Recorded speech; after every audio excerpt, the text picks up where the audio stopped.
drums are still beating, and we are here with my blind reaction to One Piece, episode 1072. This is Princess Gay. I'm your host, Connie, and yeah, I'm obviously still very excited. This, was an amazing moment last time. And it's weird to think about. I mentioned this last time, but because I was spoiled on this, I didn't expect it to hit me as hard. I didn't expect it to be as extremely emotional as I was. But I'm glad that I was. I'm glad that it got that big of a reaction on me, even though I, again, knew, without all the context, but knew what was coming. I knew about Gear 5th, I knew about Nika and all. So it's it sucks, and I do wish I could have gone into a blind, but I still had that big of a reaction. From the animation to just the audio work, the way things were presented in general. It hit really hard.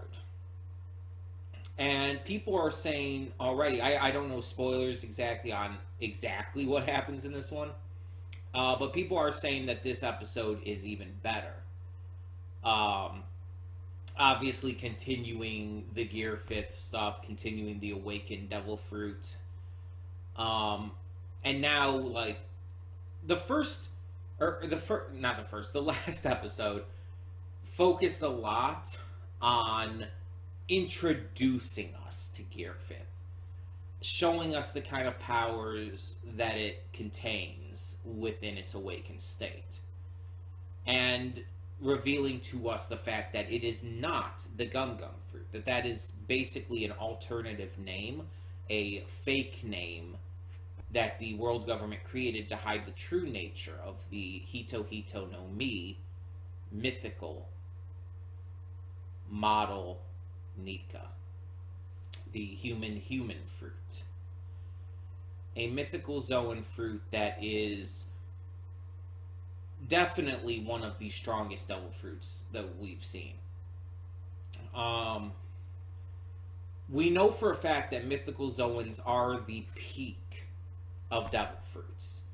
It even says in Marineford, when Marco is first introduced, that mythical Zoans are even more rare and special than Logias.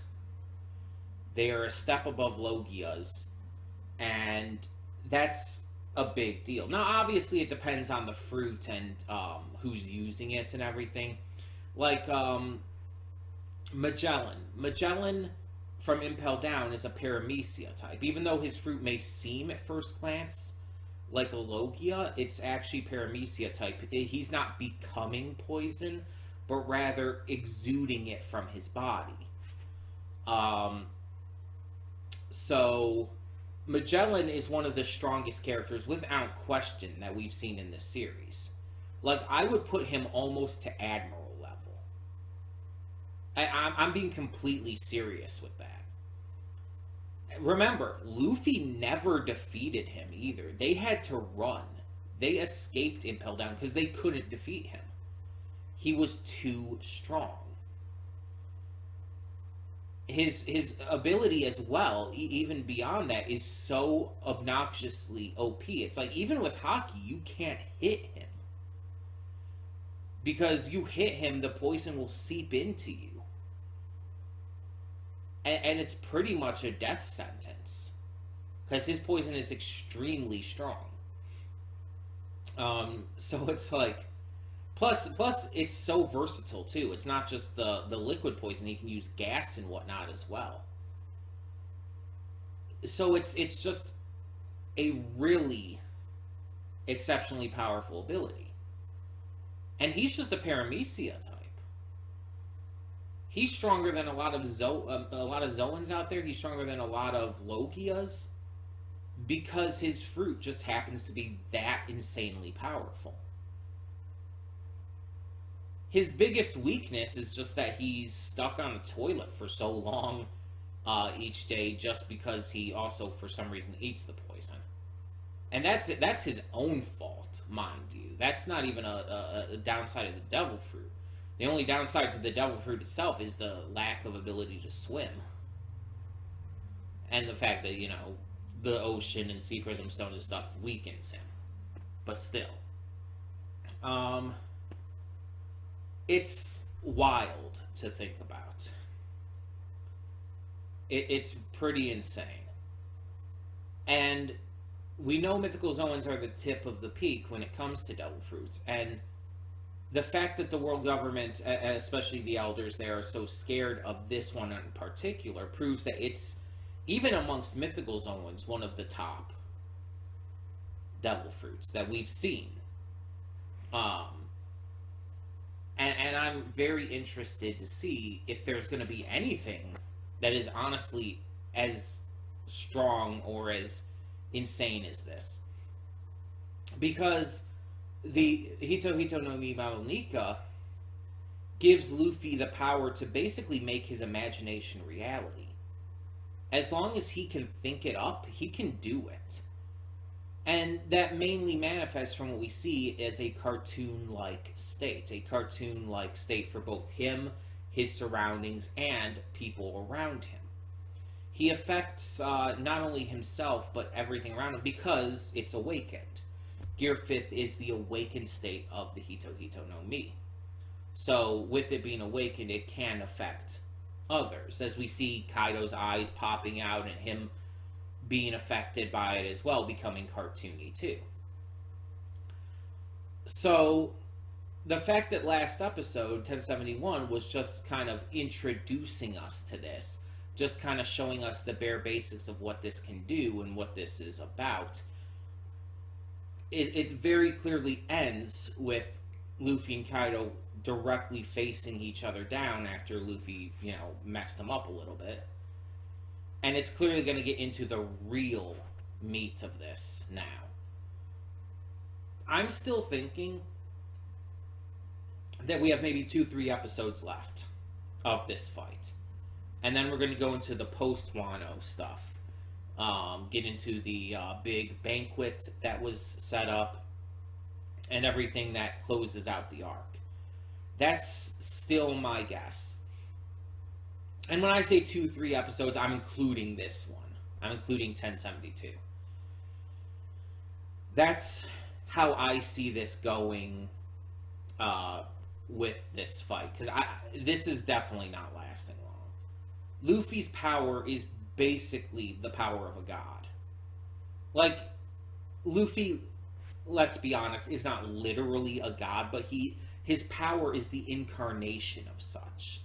The incarnation of the free power that Nika is said to have. So, it basically gives him a godlike state. Now, here's a big question I have, though. With previous gears, he's had limits to them at first, that he's had to work past.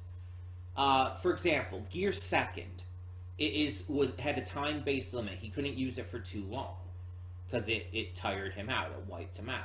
Gear 3rd, when he released Gear 3rd, he would become small at first. He would become like this little chibi Luffy. And that would take a little bit for him to recover from. Gear 4th would basically leave him unable to use Haki and basically do much of anything for 10 minutes.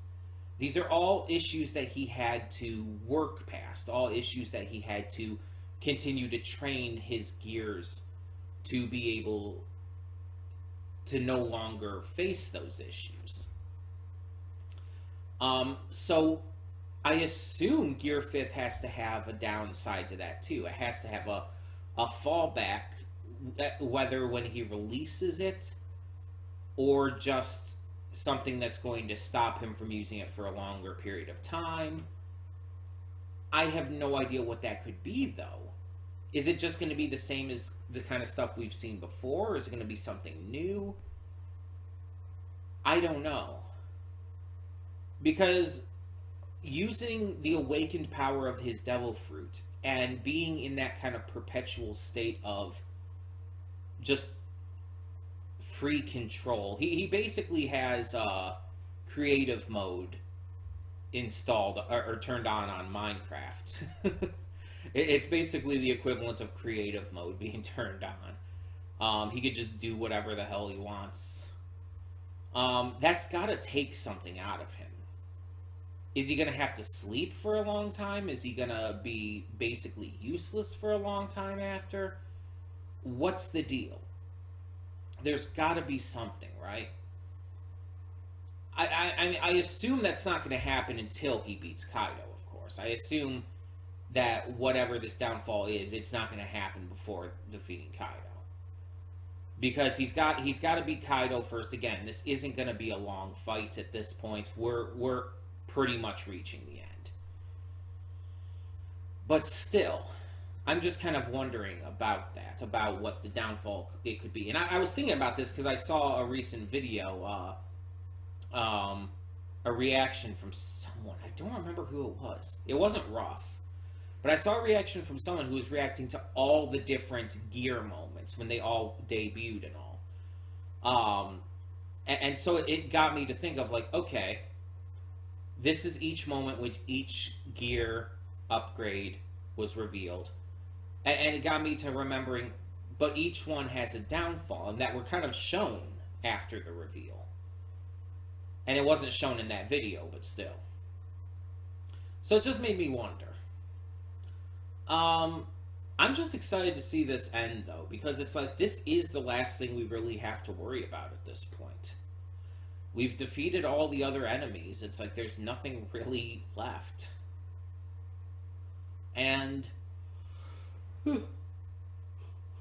that means we can just close out the arc with the post stuff and go from there to the next arc, which is going to be Egghead Island. Although I don't know if they're going to have a filler between. Some arcs have had a filler between because, don't want to catch up too quickly. I don't know if Toei's planning on doing that or not. It's possible. We'll see. But yeah, so we're gonna get into this episode, see what it has in store for us, and hope for the best.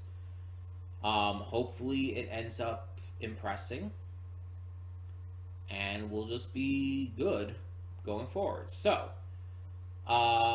when the screen fades to black, pause this redirect and go to the description below. Follow the link to the reaction, and after you watch it, come back here to the redirect and resume play. Because after it fades to black and then fades back in, everything from that point forward will be my afterthoughts and will contain spoilers to the episode. So, that being said, thank you so much for tuning in, and I'll see you at the reaction.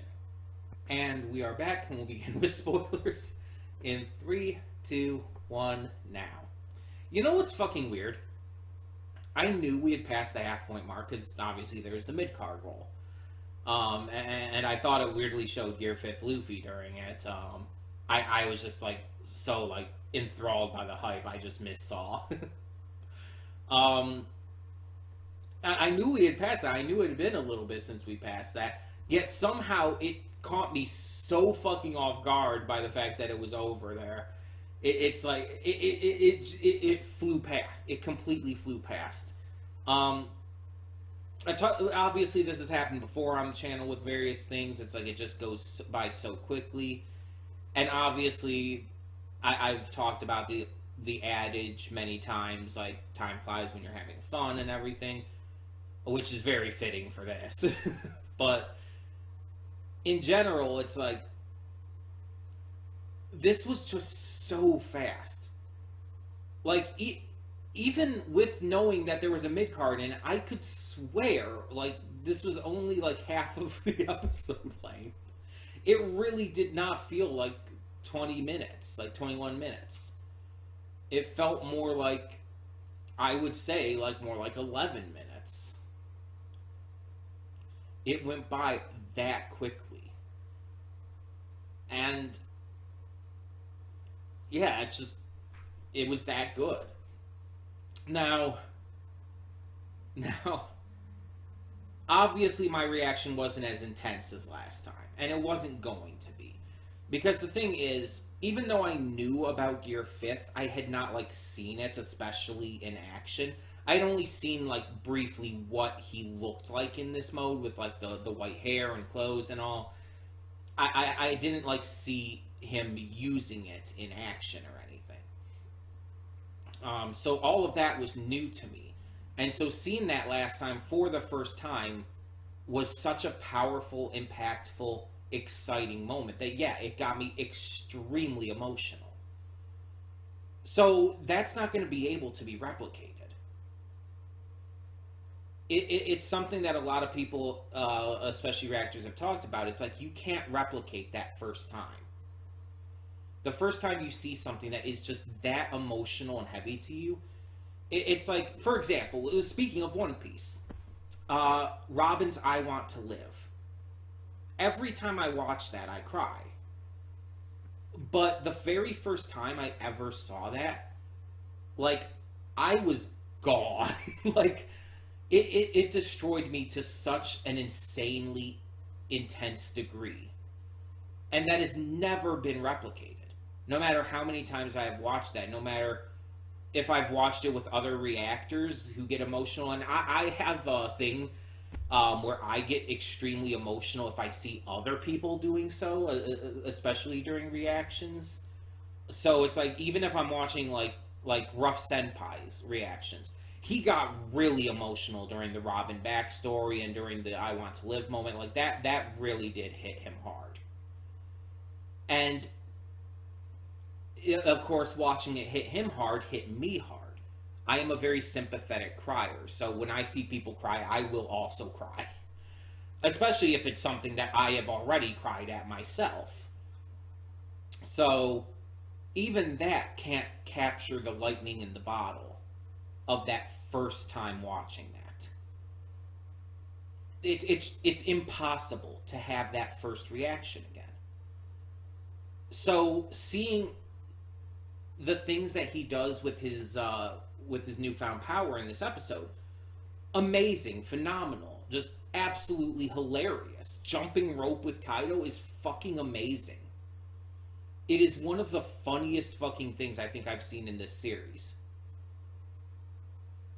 And yet, it's not going to elicit as strong of a reaction on me because I already know what his Devil Fruit can do. I've already seen these powers in action. It's not going to hit me as hard. It's still, don't get me wrong, I still love the shit out of it. It's still amazing.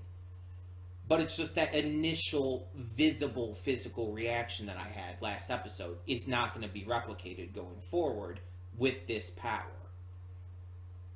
Seeing him grow giant, using Kaido as a jump rope, the club hitting him in the back of the head and pointing out through the front and everything.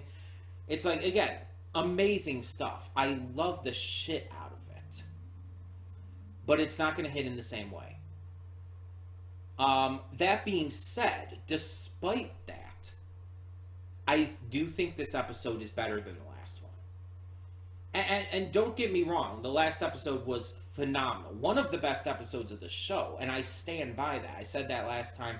I stand by that.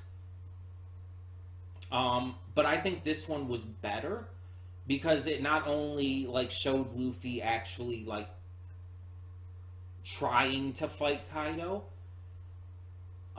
where in the last one he was just kind of goofing around and figuring out his powers and all. This one actually had like actual motive and everything for everything he was doing, but it showed other people's reactions to his powers. It showed Kaido actually starting to like legitimately question it. It showed further extents of what he can do, and it even showed how much of a toll it takes on him and what happens after he does release it, even if it's an unintentional release. But it also shows that he is able to activate it at will. So it's not just something that just happened. Well, it did happen unintentionally before. It wasn't something he activated exactly before. But now we can see that he can just bring it out at will. And he can force it out if he needs to force it out. It's going to take a toll on him without question. He is going to probably suffer a little bit because of this. but it's nothing he can't bounce back from. Pun very much intended. He will very easily be able to bounce back from it because it's Luffy. He's the main character. I mean, he has to. It's the rules. Yeah, it's gonna take a toll on him for sure, though, especially forcing it out again. But that also makes it very different than stuff like Gear Fourth, because when Gear Fourth hits its limit, it forces Luffy to not be able to use it again, or to use his haki or anything at all. Really, he's basically useless for a time. But with this, it's like, oh, I went out of Gear Fifth. Let's just bring it right back up again. He could just do that at will. It gives it a completely different feel than other gears. So that's really fascinating in and of itself. Which, I mean, it's awakened. It's an awakened state, his full power, basically. So it makes sense that it would be different. And the funny thing is, last episode, Luffy said this was his peak, but this episode, like, he basically contradicted that, saying, like, he's not even at his limits yet. And the thing is, I think both are completely accurate. Gear 5th is the peak of Luffy's power, but he's not trained in it. This is his first experience with it, and he's not trained with it, he's not figured it all out, so he's not at the limits of his peak yet. Once he actually trains with it and figures it out and figures out how to use it properly, like he has with the other gears, he's going to be even stronger and harder to fight. Because it's like, how do you fight something like that? How do you... I mean, Kaido's having trouble standing up against him with Luffy barely knowing what he's doing. With him just experimenting, basically. Imagine if Luffy had full control and knowledge of his abilities here, Kaido would have already been pretty much dead. Let's be honest. Like, this fight would have already been over if Luffy had full control over this. So the fact that he's still learning shows that this is going to be even more powerful.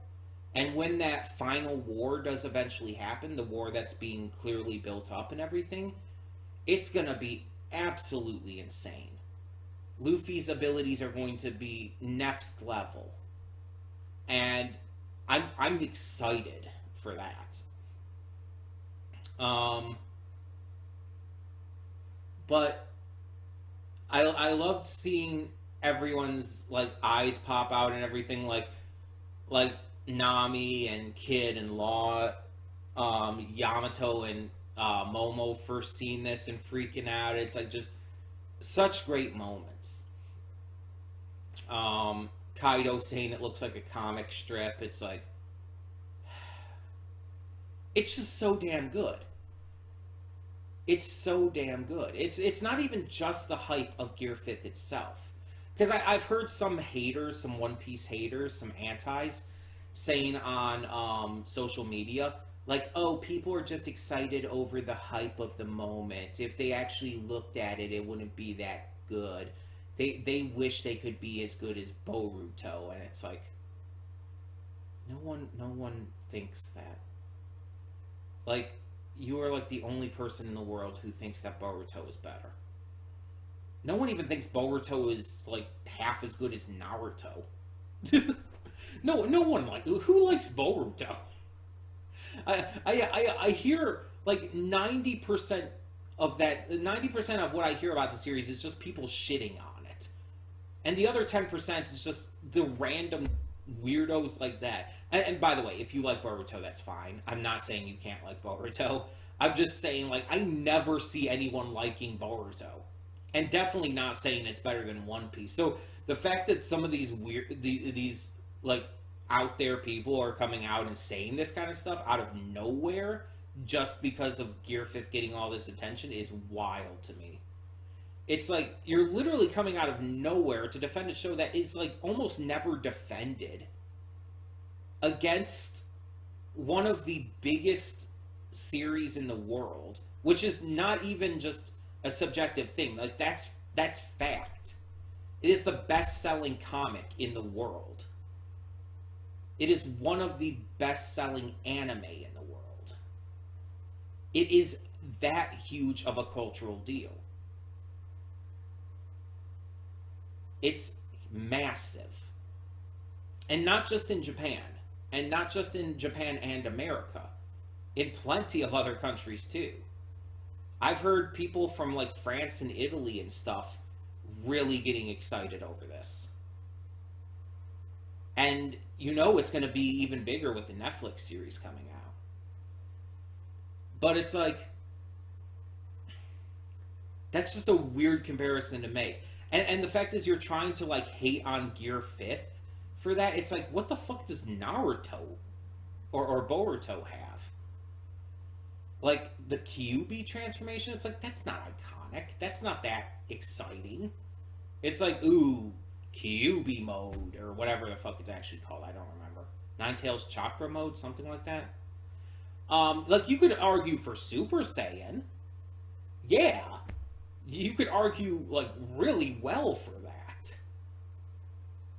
But like using Bleach or Naruto or Boruto transformations, it's like those really never had that same kind of oomph that stuff like Super Saiyan or transformations that you see in like One Piece have. It's like those never really had as much staying power with fans.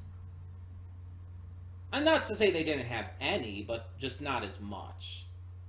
Like Super Saiyan is obviously the most iconic transformation. Like the amount of cultural impact it's had is insane. One Piece, these gear transformations and various other ones you see throughout the series have been massive. Like just constantly talked about. Not to the level of Super Saiyan, of course. Though this one maybe eventually, years and years, decades down the line, could be as big. But it's impossible to say now. I think I talked about this last time, but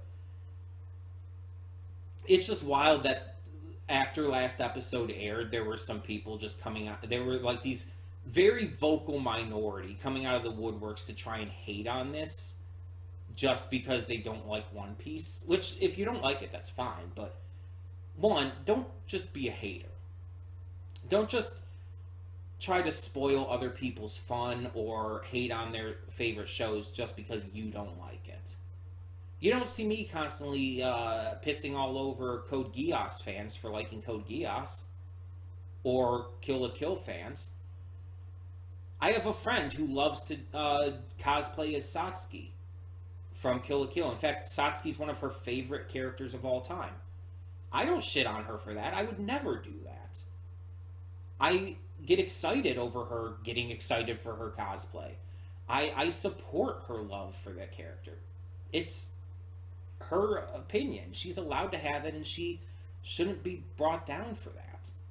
People trying to piss on other people's fun is just not okay. You can share your opinions, just don't be an asshole. It's as simple as that. So all this hate that I've been seeing on social media for this is just like, don't do that. If you want to share your opinion, fine, but just don't try to attack other people or try to ruin their fun or anything. Let people have this. This is a huge deal. It's been trending over and over on social media. It's a massive deal. Let people enjoy this. Let people have this. If you don't like it, just ignore it. Watch Boruto. Enjoy the shit out of Boruto. Or read it, obviously. Enjoy the shit out of Boruto. That's awesome. That's great. I don't like Boruto, but if you love it, that's awesome. And if you like the transformations in Boruto better, fine. You're allowed. That's awesome. But again, just don't shit on other people. So, yeah, I think this episode just had more to it than the last one. It was more... the last one was more, like, initially exciting because, again, first-time reaction and all. Seeing these powers for the first time. it's gonna have that level of hype that you're just not gonna be able to replicate. But this episode, I think, was like actually better, like in terms of the animation, in terms of like how the characters reacted to everything. But both episodes would be up there with like the best of this series, so that's still saying a lot. So yeah, I would like to hear what you think though. So tell me in the comments below, what are your thoughts on this episode of One Piece? And I think for now we're probably gonna try to keep caught up. Like I was enjoying doing the batch episodes, but I'm just not wanting to wait on getting to more of the Gear 5th stuff. So for now, at least, I think we're going to try to keep caught up. But like I've said, tell me your thoughts below. For now, I'm Connie, and I'm signing off. See y'all next time.